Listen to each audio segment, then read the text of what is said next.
Hello friend, good morning.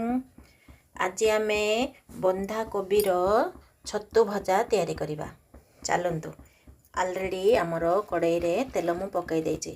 देखंतु तेल केते बढ़िया तेल टिके जीरा बा सोरिष पकईवा।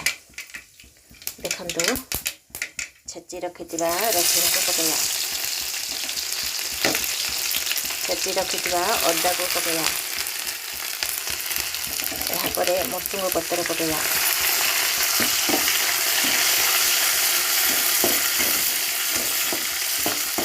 देखते केते सुंदर भाव में आमर कलर आसी जाए। कटा हो रखिथिबा दुईटी कंचा लंका को पकईवा।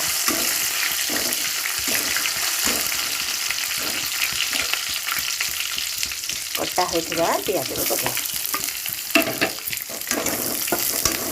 एपरी भाव में 2 मिनट मेल्ट करवा।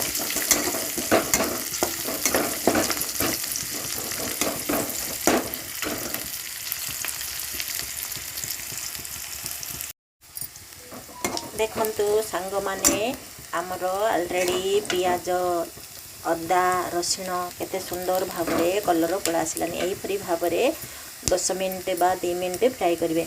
देखंतु ए होची आमर कटा ही रखिथिबा बंधाकोबी। बंधाकोबी को मु भल भाव में 2 थर धोई देछि।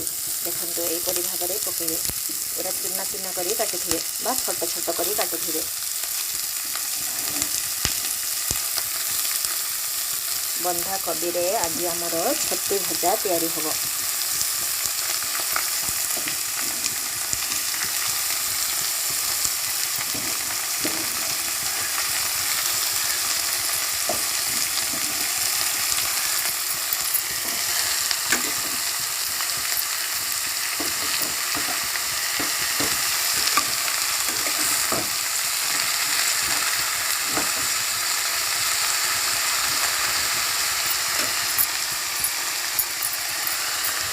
दुई मिनिट ढांकुणी पकई रखिदेवा बा घोड़ाईदेवा। सांग माने देखंतु आमर बंधाकोबी केते बढ़िया भाव में सिझी जाइछि।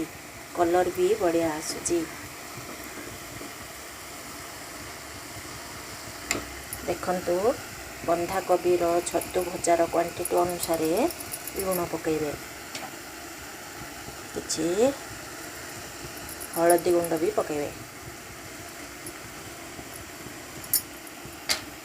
देखंतु मो प्रथम रु 2टी लंका काटिकी पकईथिली कंचा लंका। तेणुक राग अनुसार मर्च गुंड पकईबे। आपणक फैमिली जेतिकी राग खाउछंती सेतिकी अनुसार लंका गुंड पकईबे।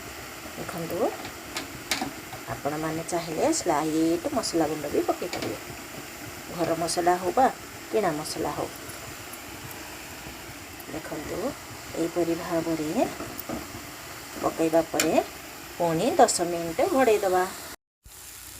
देखंतु बंधाकोबी रो छतु भजा केते सुंदर हो गला।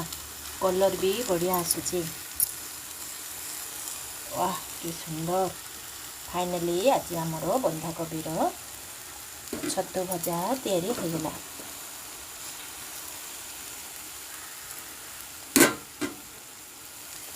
आपण मानकु ए वीडियोटी जदि भल लागुथाए तेबे लाइक शेयर सब्सक्राइब करंतु। प्लीज गोटे सब्सक्राइब करंतु।